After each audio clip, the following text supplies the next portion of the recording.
हमारे लोगों के पास नहीं पहुंच रहा है।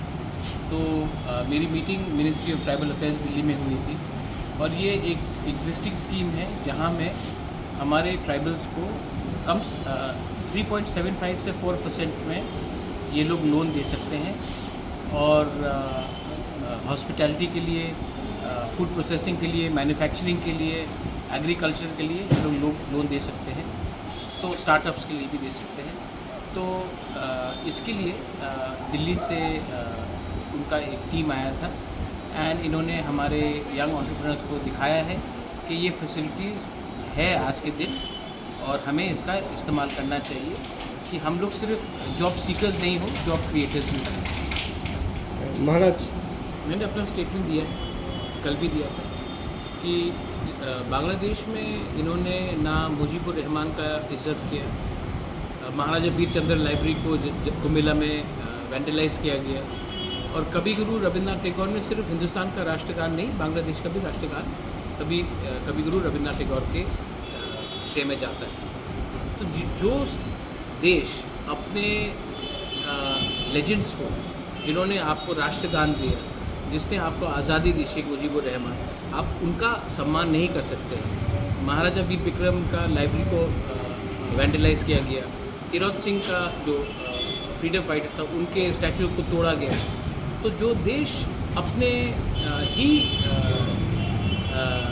जो कंट्रीब्यूटर थे उनका सम्मान नहीं कर सकती है तो वो हिंदुस्तान का सम्मान क्यों करेगा। तो ये एकदम व्यवहार बहुत क्लियर है कि बांग्लादेश में आज के दिन फंडामेंटलिज्म, इंटॉलरेंस बहुत बढ़ चुका है और जैसे मैं इंडिया में भी फंडामेंटलिज्म और इंटॉलरेंस के खिलाफ बोलता हूँ, मुझे लगता है कि हम सबको भी जो बांग्लादेश में चल रहा है, माइनॉरिटीज़ के खिलाफ, क्रिश्चियंस हो, बुद्धिस्ट हो, हिंदूज़ हो, उनके खिलाफ हमको लगता है कि हमें टाइम टू टाइम आवाज़ उठाना चाहिए। महाराज, आप दूसरी बोलना चाहता हूँ कि यहाँ में 2-3 मीडिया है जो प्रद्योत माणिक्य को, अब महाराज मत बुलाइए मुझे क्योंकि उनको खराब लगता है, प्रद्योत देबबर्मन को, प्रद्योत माणिक्य को, प्रद्योत किशोर को, जो भी आप बोलना चाहे, ब्रैड्स जो मेरे दोस्त बोलते हैं, उनको लगता है कि उनको बोलना चाहिए कि मैं कम्युनल हूँ।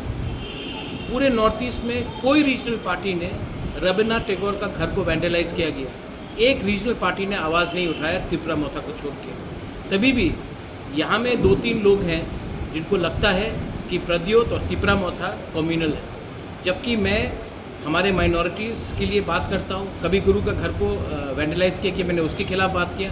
तभी भी जितना भी मैं करूँ, उनके नज़रिए में हम लोग नेगेटिव लोग हैं। लेकिन जो लोग क्रिटिसाइज़ करते हैं, मैं आपके माध्यम से बोलना चाहता हूँ, आप देखिए कितने रीजनल पार्टीज़ ने जब कवि गुरु का घर को तोड़ा गया, वैंडलाइज किया गया, ने इसको कंडेम किया।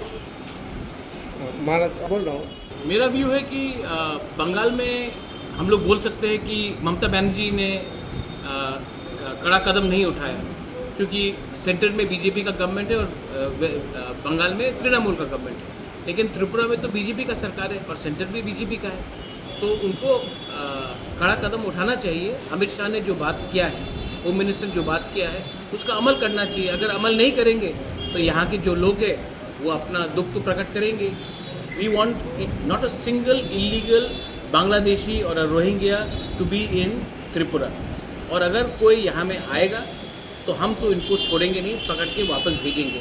लेकिन सवाल उठता है कि ये सिर्फ पॉलिटिकल पार्टीज़ का काम नहीं है, ये प्रशासन का काम है और प्रशासन को दिखाना चाहिए कि वो इलीगल माइग्रेंट्स को त्रिपुरा में आने नहीं देंगे, हिंदुस्तान में आने नहीं देंगे। देखा गया है कि पीछे प्रशासन से पूछे, हमने सीएम से पूछा है, सीएम ने बोला है जो होंगे और करना चाहिए। जो कर रहे हैं ठीक है, लेकिन गुजरात में तो कोई बांग्लादेशी घुसने वाला नहीं है, महाराष्ट्र में तो कोई बांग्लादेशी घुसने वाला नहीं है, त्रिपुरा में हमारा बॉर्डर खुला है और बांग्लादेश एकदम 2 किलोमीटर दूर है।